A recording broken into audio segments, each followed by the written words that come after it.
Ya, bismillah. Assalamualaikum warahmatullahi wabarakatuh.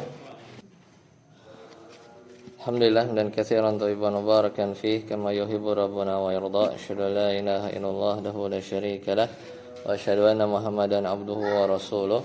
Allahumma shalli ala Muhammad wa ala ali Muhammad. Alhamdulillahilladzi bi ni'matihi tatimmus shalihat. Alhamdulillah kita mulai ya pembahasan kita. Insyaallah kita akan coba kaji ya beberapa pertemuan, yaitu berkaitan dengan kaidah bahasa Arab ya. Jadi mestinya mudah, cuma nanti kita lihat terkait dengan tadabbur ya, terkait dengan tadabbur. Ya, ini kitab ana modul ya, sebenarnya modul yang ana buat pelatihan sebenarnya, pelatihan tentang ya kaidah bahasa Arab ya dalam tadabbur ya, dalam tadabbur Al-Qur'an. Silakan lihat di halaman paling belakang. Ya, halaman paling belakang. Kita antum biar latihan bahasa Arabnya ya. Kalau yang depan terjemahannya. Kita lihat yang halaman paling belakang. Ada yang ini? Judul paling belakang. Ya, jadi judulnya ada kan? Sebelahnya ya.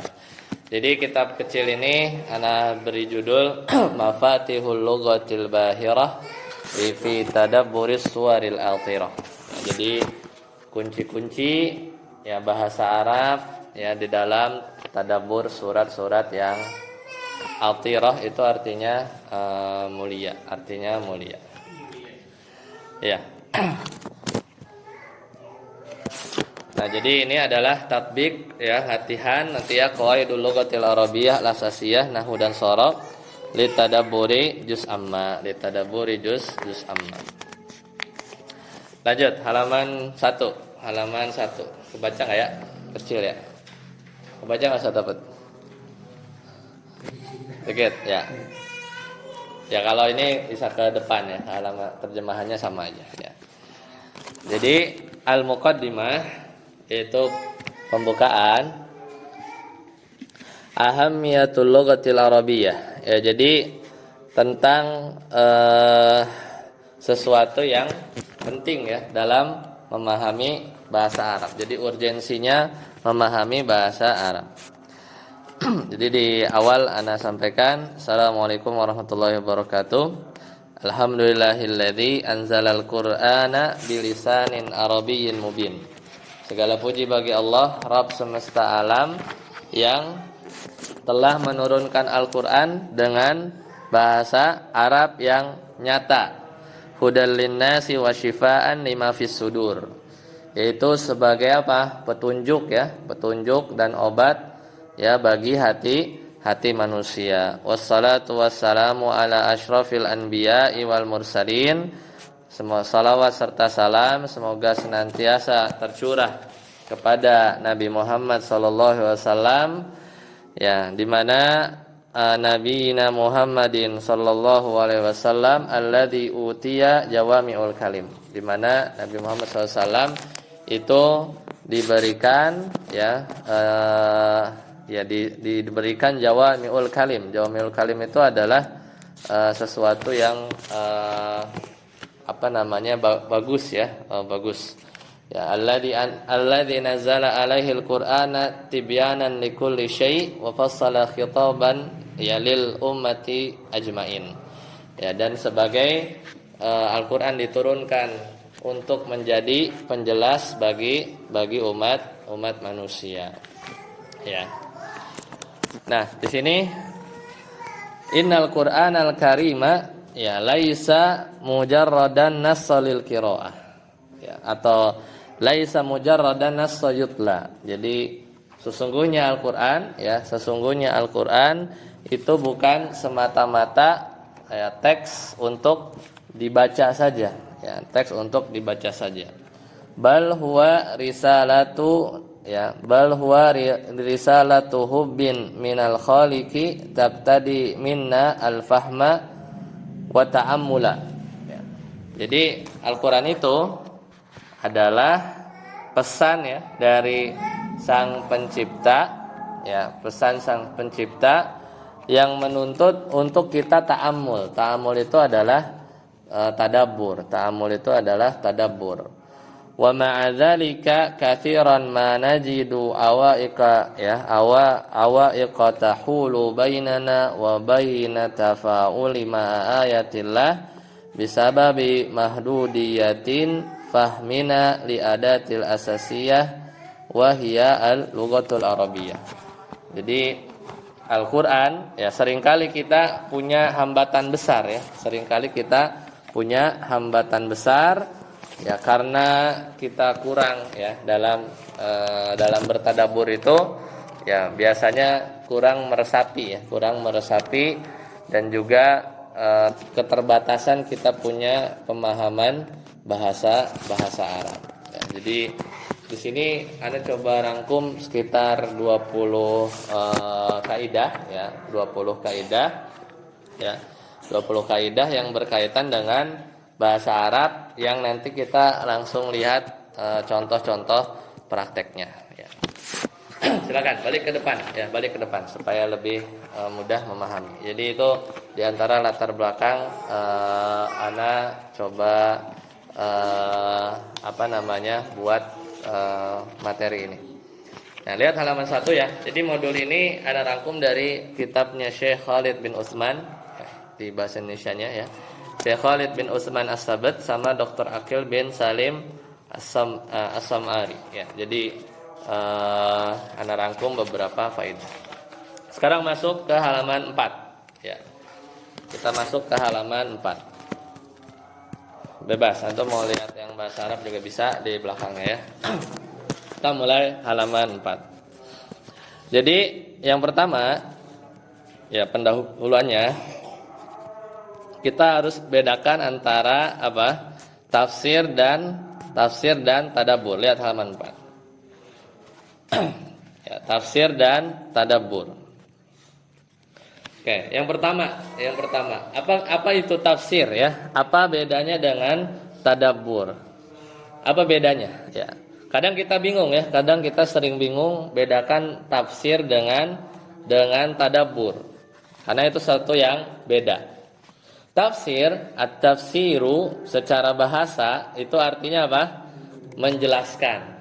Al-kashfu wal bayan. Tafsir itu artinya kashfu wal bayan. Al-kashfu itu artinya membuka tabir, menyingkap sesuatu yang tertutup. Kita buka, kita bongkar, kita buka tudung nasi di meja makan itu namanya al-kashf. Ya, namanya al-kashfu artinya membuka ya. Jadi seolah kita dapat kado ya dari Allah Subhanahu wa taala ya. Senang kan kita dapat Al-Qur'an.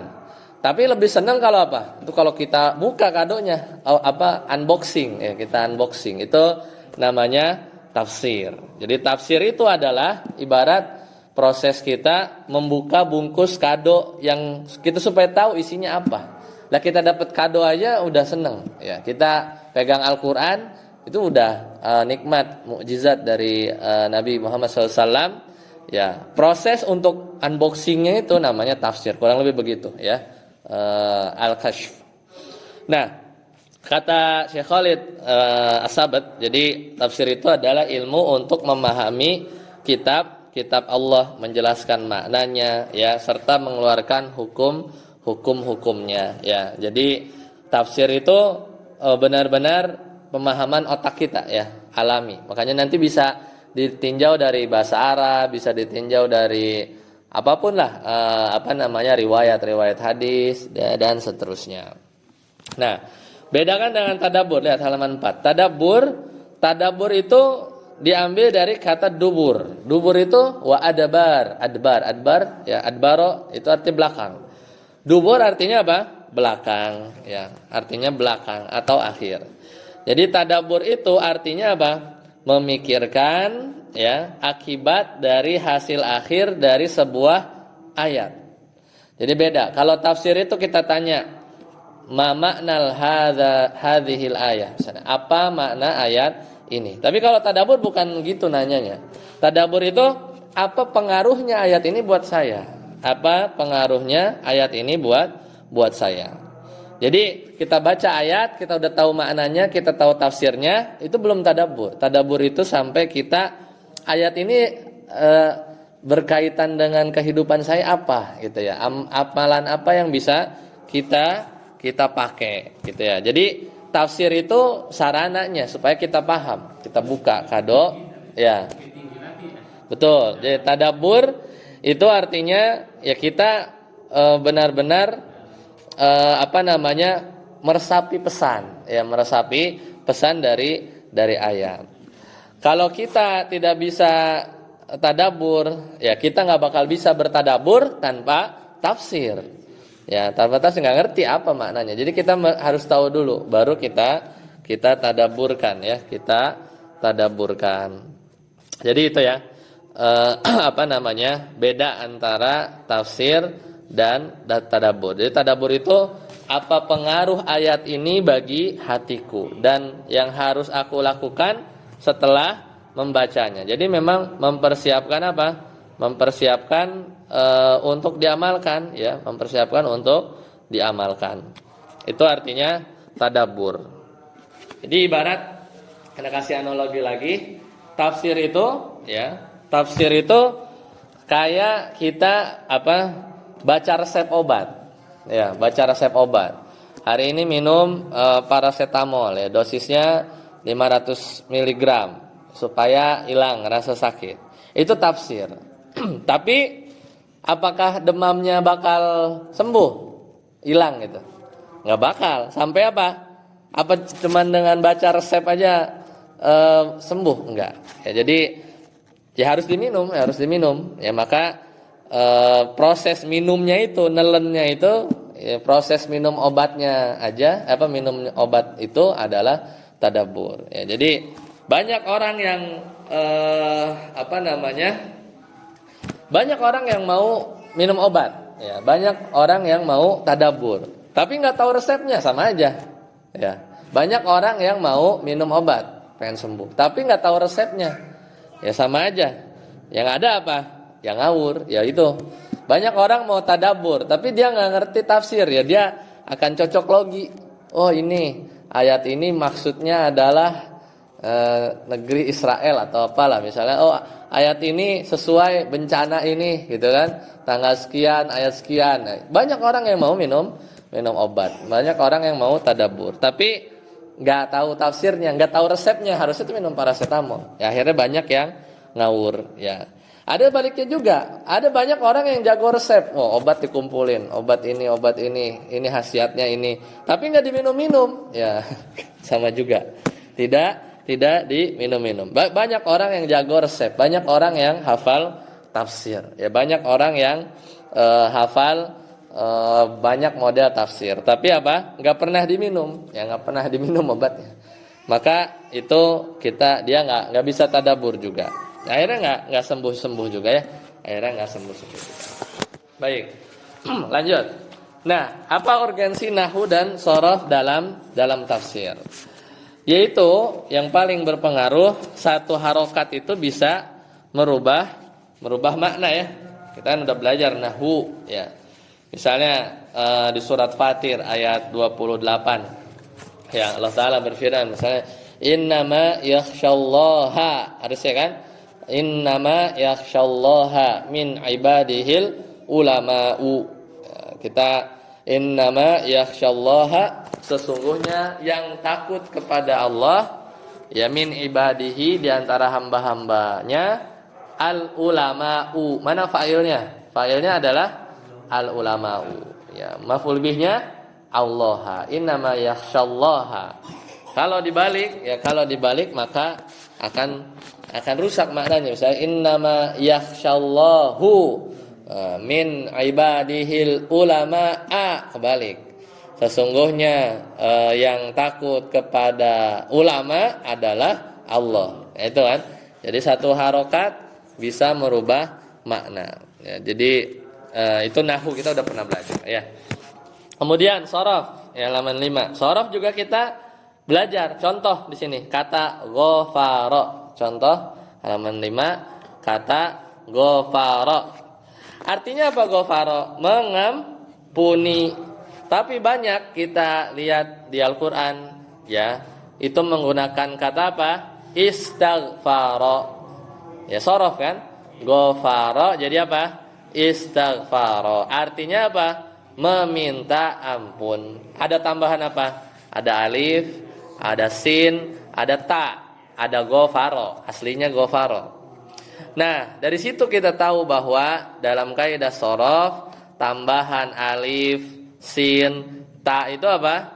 Menunjukkan makna at-thalab, menunjukkan makna permohonan. Ya. Tanpa kita tahu shorof, ya kita juga nggak akan tahu gimana rasa dari setiap pilihan kata yang Allah buat dalam Al-Quran. Ya makanya bahasa Arab ini adalah satu hal yang penting, nahwu shorof. Kita udah belajar seenggaknya hal-hal yang dasar.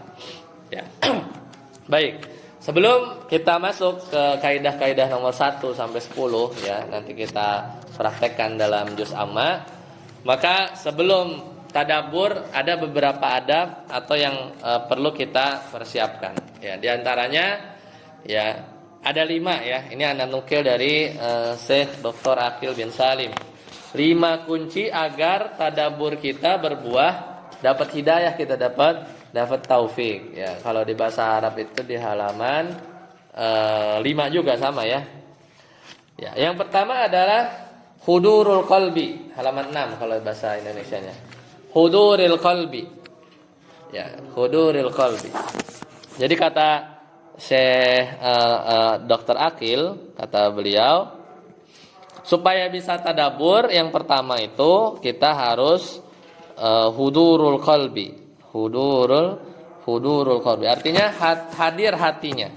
Hadir hati kita. Ya, hadir hati kita. Yaitu apa? La taqra al-Qur'ana wa anta, ya. Jangan kamu membaca Al-Qur'an wa anta tufakkiru fi syai'in akhar. Jangan membaca Al-Qur'an sambil apa? Memikirkan hal lain. Ya, itu jangan ya.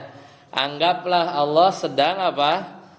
I'tabara anna Allah yukhatibuka mubasyaratan. Anggaplah Allah sedang berbicara langsung di depan Anda ya, di depan Anda.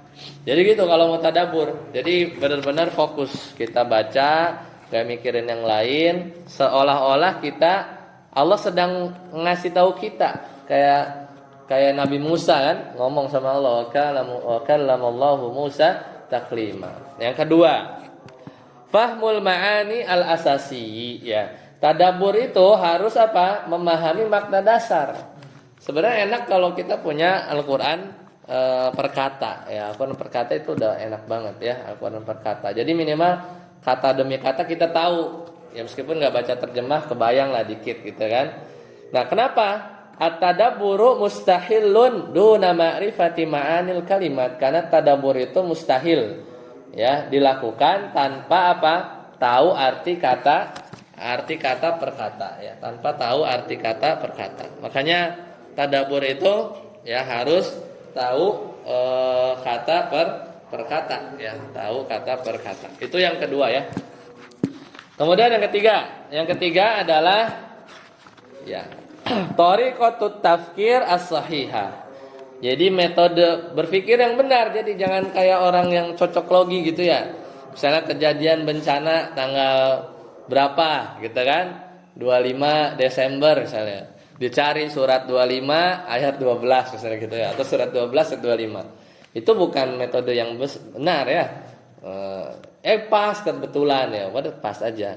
Jadi diantara metode berpikir yang benar itu adalah husnudzonni billah wal yaqinu bi anna kulla harfin fil Qur'ani lahu hadaf ya. Jadi berhusnudzon, berbaik sangka kepada Allah dan meyakini bahwa setiap huruf, satu huruf aja kayak tadi ya, ketambahan alif, sin sama ta jadi istighfara itu memiliki tujuan. Ya, enggak mungkin ada yang sia-sia. Ya. Yang keempat, at-tafaul ma'al ayat. Apa tafaul? Tafaul itu berinteraksi ya. Berinteraksi dengan ayat. Jadi caranya gimana? Idza qara'ta ayatan, kalau misal kamu membaca ayat rahmat, fas'alillahil rahmah. Jadi kalau kita ada ayat rahmat, kita stop dulu, ya Allah, ya irhamni misalnya, rahmatilah aku, ya. Kemudian wa idza qara'ta ayati adab, ya kalau kita baca ayat ada azab-azabnya gitu, surah An-Naba misalnya gitu kan. Fadzuqu falan nazidakum illa adzaba misalnya. Maka kita a'udzubika min adzabillah, ya aku mohon berlindung dari azab Allah. Jadi kan namanya lagi ngomong. Kemudian Allah Subhanahu wa taala kayak ngomong ke kita. Ya bayangkan Allah Subhanahu wa taala lagi ceritain tentang azab. Masa kita enggak tak minta ya? Minta dijauhkan. Kemudian Allah berbicara bahwa tentang ayat-ayat surga. Maka kita enggak stop ya. Masa kita enggak stop, kita minta Allahumma inni as'alukal jannah misalnya, wa a'udzubika minan nar. Jadi ada dialog. Itu caranya ya. Yang terakhir adalah ya intifaul mawani, menghilangkan penghalang. Nah, ini paling penting sebenarnya. Idza qara'ta yudhkaru doktor akil an-dzunuba wal kibra, ya, dan bahwasanya dosa, ya, kesombongan, sibuknya hati dengan istighalul qalbi bid dunya, sibuknya hati ya dengan dunia adalah apa? Hijab. Ya, tirai yang menutupi keindahan Al-Qur'an. Jadi bukan kita, jangan-jangan bukan kita nggak bisa tadabbur, atau bukan pemahaman bahasa Arab kita yang kurang, kita udah belajar bahasa Arab, tapi bisa jadi kita nggak bisa tadabbur ayat karena dosa, kesombongan, hati kita terlalu sibuk dengan dunia. Ya itu ya, itu 5 poin ya persiapan sebelum tadabbur. Sekarang kita masuk pertemuan 1. Kita sampai sini aja ya hari ini nanti. Nanti kita lanjut lagi pekan depan. Ya, al-faslus tsani, bab yang kedua, al-liqaul awal, pertemuan 1. Jadi ini memang Anda buat pelatihan ya. Ya, al-liqaul awal, pertemuan pertama. Jadi kaidah 1 sampai 10. Jadi ada 20 ya. Jadi nanti buku ini ada kaidah 1 sampai 10, kemudian latihan di juz amma, kemudian kaidah 11 sampai 20, terus latihan di juz amma. Jadi begitu kurang lebih. Nah, sekarang kita lihat kaidah yang bab kedua. Ya. Bab kedua. Ya, jadi setelah kita tahu tadi beberapa contoh ya, beberapa adab maksudnya, yaitu tadi dosa yang menumpuk ya, sombong ya. Itu adalah mawani ya, mawani dari tadabbur. Karena dosa yang menumpuk maka hati akan tertutup ya dengan noktah hitam. Ya, sedangkan ayat itu ibarat ya cahaya. Sedangkan hati kita ini ibarat kaca. Kalau kacanya ketutupan pasir ya, saking banyak dosanya, maka cahaya nggak akan tembus ke kaca. Ya, berarti harus dibersihin dulu kacanya biar getaran-getaran ayat itu masuk ya ke hati kita. Dan juga sama sombong tadi ya, kiber. Kenapa? Karena kalau orang sombong maka dia seolah dia udah tahu segalanya ya. Jadi kayak ginilah, kan juz amma. Kulhu doang gitu ya. Surat Al-Ikhlas doang itu mah udah tahu lah gitu kan. Qul huwallahu ahad, Allahus samad gitu kan. Itu mah hafalan anak TK gitu kan. Maka sombong, maka sikap ini akan menutup pintu hidayah. Padahal banyak yang mesti dibedah atau ditadaburi. Kemudian ini yang ketiga adalah tadi hati yang sibuk dengan dunia. Ya, kadang kita baca Al-Qur'an tapi pikiran kita masih ke kerjaan, ya cicilan ya, kita ke HP ya, ke urusan-urusan dunia ya, urusan dunia. Maka tipsnya itu tadi adalah tatwir ya. Tatwir itu mulai sekarang kalau baca Al-Qur'an jadilah kita kritis ya dengan dengan ayat. Misalnya nanti kita wadduha. Ya, kita kan kalau baca tafsir ad-duha, waktu duha itu matahari setelah setinggi di mana anak-anak unta mulai kepanasan gitu kan. Tapi tadaburnya apa? Ya. Tadaburnya, ya Allah, kenapa engkau bersumpah dengan misalnya waktu duha? Kenapa enggak waktu zuhur? Jadi agak tanya-nanya ya, agak nanya. Kenapa kamu sebut di ayat ini Al-Aziz? Kenapa gitu? Jadi bikin namanya tatwir. Tatwir itu baca tapi kita penasaran, kenapa ya? Kenapa ya? Kenapa ya kayak gini lah, kita ngomong sama kita lagi meeting sama bos. Kan kita catat tuh. Ya, setiap perkataan bos kita kan begini-begini, detail gitu. Pas kita dia ngomong gitu, kadang kita pikir kenapa ya dia ngomong gitu. Kenapa ya maksudnya apa sih gitu. Misalnya kadang kita bertanya-tanya kan. Ya, kalau kita bisa tanya langsung. Kalau di Al-Qur'an ya kita buka tafsir, apa maksudnya. Terus kenapa ya dia bilang gitu ke saya gitu ya. Oh, apa dia nyindir, apa kerjaan saya kurang bagus gitu kan, kita pasti nanya-nanya kan? Pasti nanya-nanya. Kurang lebih begitulah kita tatwir. Kita mulai ibaratnya cerewet lah terhadap ayat yang kita baca. 6. Ya, jadi kita masuk ke halaman 7 ya. Kita masuk ke halaman 7. Ya, sekarang. Tadabbur sebenarnya enggak, dia murni tafsir. Jadi membahas ayat, hukum ya. Tafsir itu membuka makna ayat, hukum gitu kan di dalamnya. Nah, nanti kita udah paham tadi kan, oh resepnya ini. Ya kan? Resepnya ini gitu kan. Tinggal ya minum, ya kita resapi. Kenapa ayat tuh kayak buat kita. Nah, itu tadabbur. Tadabbur itu memang keahlian sendiri. Jadi nggak semata-mata nambah wawasan aja, misalnya ini bercerita turun ayatnya tentang kisah ini, nah tapi maksudnya buat kita apa gitu, itu memang harus dilatih, harus dilatih. Bahkan ayat yang pendek, nah makanya supaya bisa terlatih, kadang kita perlu cara-caranya. Nah ini sebenarnya banyak kaidah, tapi ini dari sisi kaidah bahasa Arab, karena kita udah belajar bahasa Arab, mudah-mudahan kita bisa meresapi lebih tinggi gitu ya. Kan kalau orang mungkin belum pernah belajar bahasa Arab atau ya sebatas tahu terjemah, itu kan paling hanya merelasikan, mengkaitkan dengan dirinya sendiri. Ya misal kayak kita lewat surat Innallaha ma'as-sabirin gitu. Pas banget kita lagi habis motor hilang gitu. Oh, berarti sabar. Kayak gitulah. Kayak gitu. Tapi kan semua ayat bisa nggak digituin? Kan perlu latihan. Coba misalnya Qul huwallahu ahad, Allahus samad. Coba kaitin dengan musibah. Kan harus mikir, minimal kita tahu as-samad isim, ya. Terus apa makna as-samad? Gitu kita perlu input dulu, baru kita masukin ke hati kita. Makanya nanti ada latihannya. Ya, latihannya diantaranya adalah di surat-surat juz amma yang sering kita dengar ya, Oke. Yang pertama, nah kita bahas kaidah dulu ya. Ya, kita bahas kaidah yang kita udah tahu ya. Kita bahas kaidah yang sudah tahu. Yang pertama adalah tahu fi'il mudhari ya. Dikit lagi. Nah, yaitu adalah fi'il mudhari. Tahu fi'il mudhari? Fi'il mudhari itu kata kerja. Ya, yang apa? Yang artinya sedang atau akan. Benar enggak? Sedang atau akan. Fi'il mudhari ya, fi'il mudhari. Ya, yaf'alu, yadrusu, yaktubu, yasma'u, yukadzibu, ya. Yufa'ilu, yasbiruna, ya, semuanya fi'il mudhari. Ya, kata kerja apa? Sedang atau akan terjadi, ya. Konsepnya coba lihat halaman 7. Ya, konsepnya halaman kasih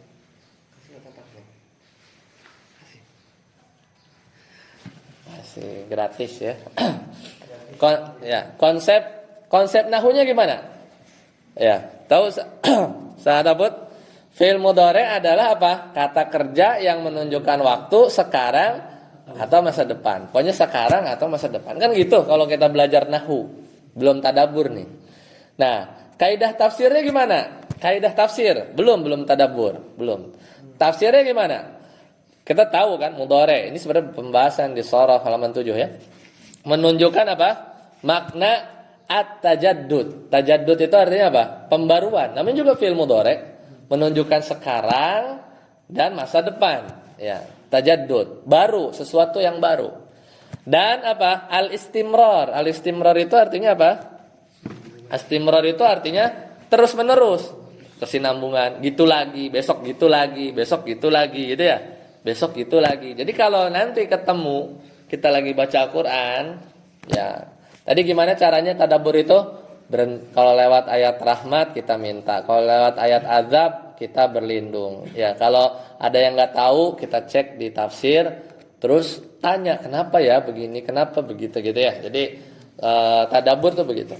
Nah, gimana aplikasinya tadabbur? Misal kita lagi baca surat Al-Maun. Ara'aital ladzi yukadzibu bid-din. Ara'aital ladzi yukadzibu fil mudhari fil madi.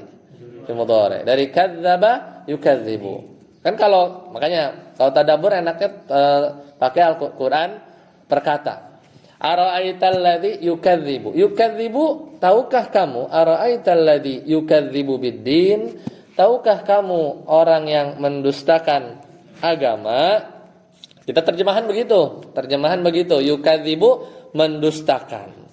Ya, mendustakan agama. Ya, dan enggak disebut apa? Al-kadzib gitu ya. Alladzi, ya, pakainya fiil. Dan di sini menunjukkan ya Allah menggunakan kata mudhari yukadzibu bukan pakai kata benda tapi pakai fiil mudhari. Ini menunjukkan bahwa pendustaannya itu terus-terusan. Jadi habis dustain satu, dia dustain lagi. Ara'aital ladzi yukadzibu bid-din, fadzalikal ladzi yad'ul yatim wa la yahuddu 'ala ta'amil miskin. Fresh. Jadi tiap besok dia dustain lagi. Hari ini dia pelit, ya. Coba baca ayatnya. Besok dia menghardik anak yatim, baru lagi. Besok dia pamer, ya. Besok ya jadi gitu. Nah, makanya pakai yukadzibu. Ya, pakai yukadzibu. Ya, jadi buat kita jangan sering-sering gitu ya. Apa namanya? Ya kadang besok kita dosa lagi. Besok gitu kan.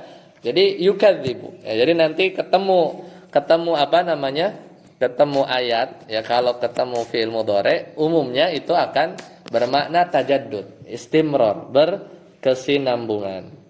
Ya.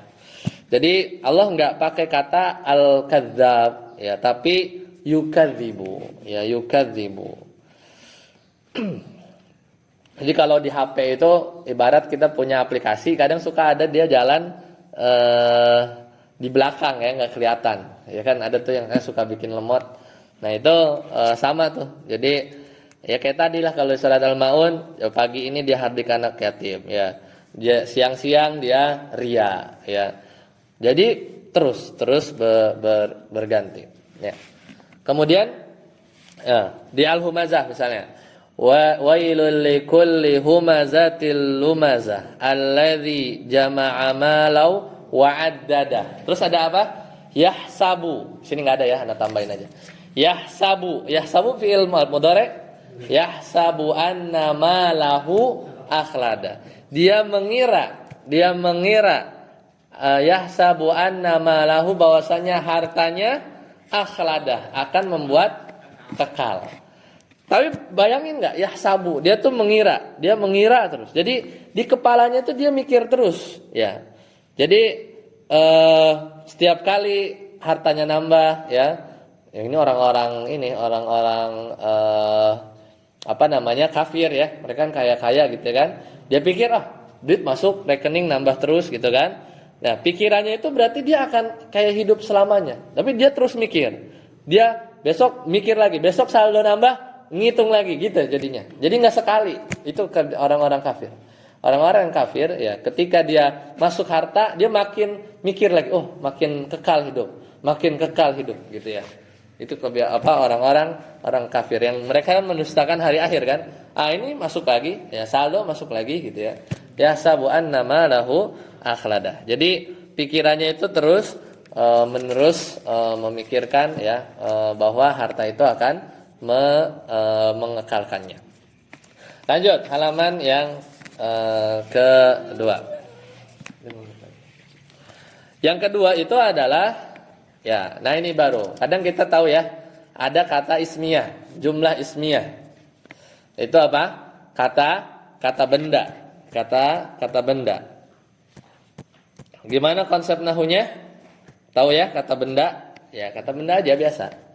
Yaitu nahunya gimana? Kalimat yang diawali dengan apa? Isim atau kata benda. Biasanya apa? Mubtada dan khobar. Ya, mubtada dan khobar. Nah, ini banyak nih di Al-Qur'an juga banyak ya. Banyak di Al-Qur'an kita dapati kata-kata macam ini ya, ismiyah. Mubtada dan khobar. Tafsirnya gimana? Ya, mubtada dan khobar itu menunjukkan makna as-subut. As-subut itu tetap, menunjukkan makna permanen. Ya.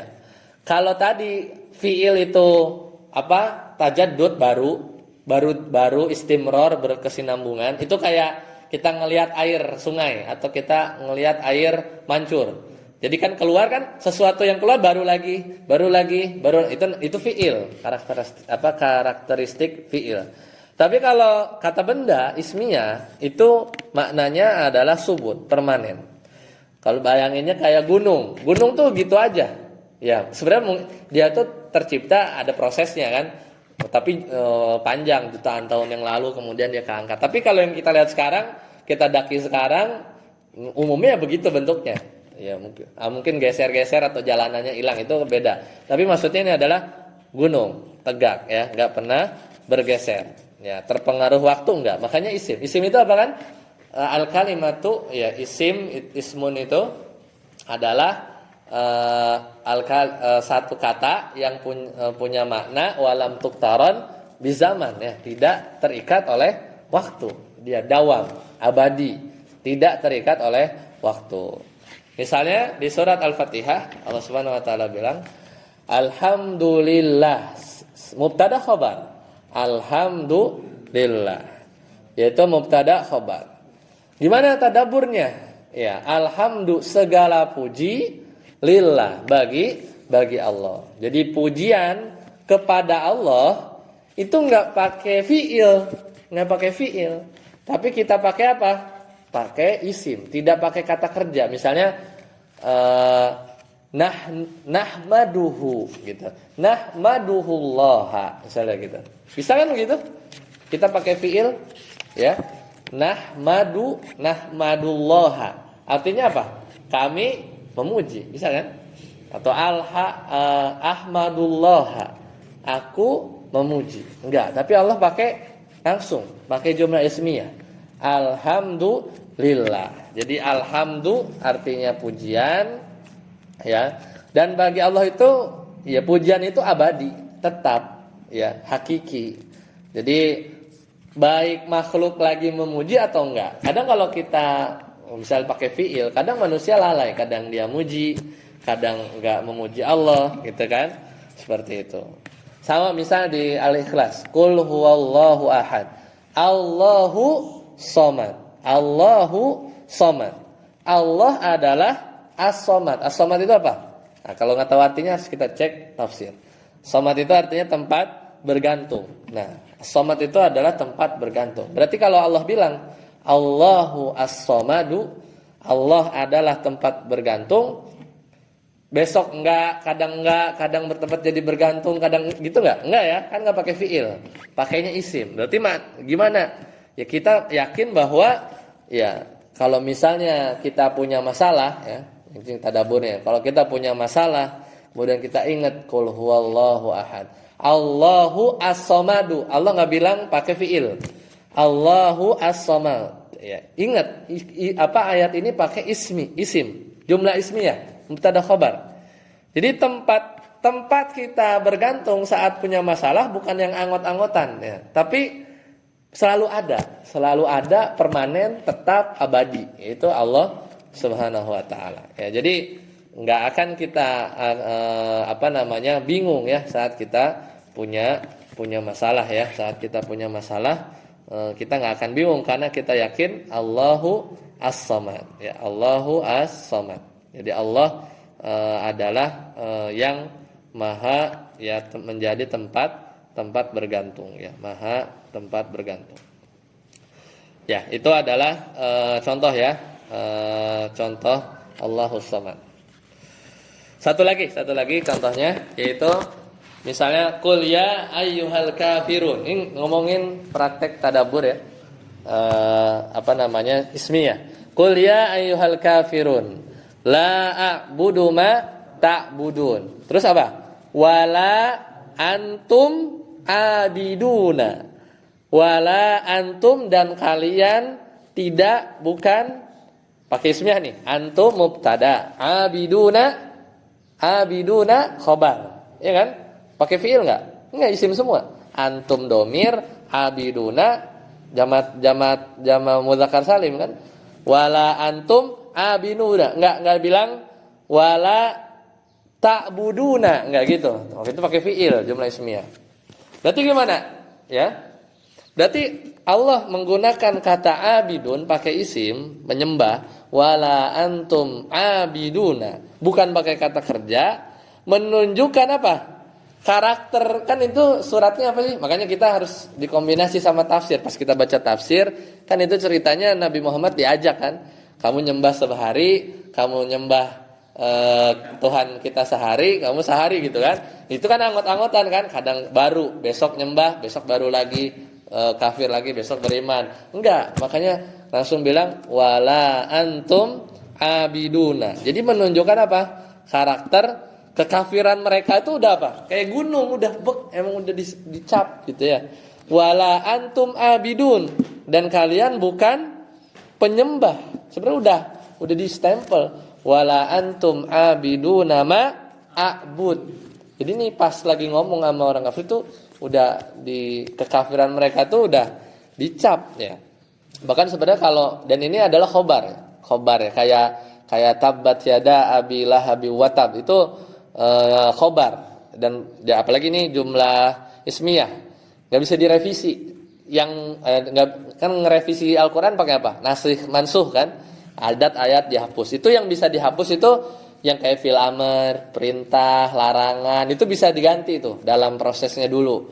Tapi kalau udah model jumlah ismiyah, udah khobar, kalimatnya khobar, nggak ada nasih mansuh. Jadi kalau wala antum abiduna ma a'bud, dan kalian bukan menyembah apa yang kami sembah, itu udah kayak emang udah takdir begitu. Ya, jadi kekafiran mereka itu sudah stuck ya, udah permanen, pasti nolak ya, pasti nolak. Itu bagi orang-orang kafir ya. Baik. Ya, sampai sini dulu. Insyaallah nanti kita lanjutkan di pertemuan yang akan datang, yaitu kaidah yang lain ya. Nanti kita nakirah. Ya, nakirah itu gimana, tafsirnya gimana, tadaburnya seperti apa ya. Jadi balik lagi, tadabur itu pertama harus hadir hati, kedua harus memahami makna dasar Al-Qur'an. Caranya gimana? Baca tafsir.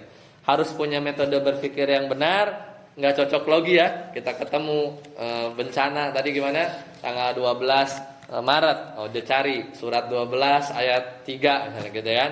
Enggak, itu enggak benar ya. Jadi kemudian kita berinteraksi ya, Jadi kayak ayat ya, berinteraksi dengan ayat, dan juga menghilangkan apa? Dosa, kesombongan, dan juga sibuknya hati ketika kita membaca Al-Quran. Jadi bedanya tadabbur sama tafsir apa? Kalau tafsir itu ibarat orang yang jago tafsir itu ibarat orang apa? Jago baca resep. Kita lagi demam nih, tapi kita cuma tahu resepnya paracetamol 50 mg. Demam bakal hilang nggak? Enggak. Sampai kita minum. Minumnya itu adalah tadabbur. Ya, banyak orang yang banyak orang yang mau sembuh. Ya, banyak orang yang mau tadabbur. Banyak orang yang mau sembuh dari demam. Tapi dia akan bingung karena dia nggak tahu resepnya. Makanya juga harus belajar tafsir. Ya, harus belajar tafsir. Ya, demikian. Insyaallah nanti kita lanjutkan di kesempatan yang akan datang. Sampai sini, subhanakallahumma bihamdika, asyhadu an la ilaha illa anta, astaghfiruka wa atubu ilaik. Assalamualaikum warahmatullahi wabarakatuh.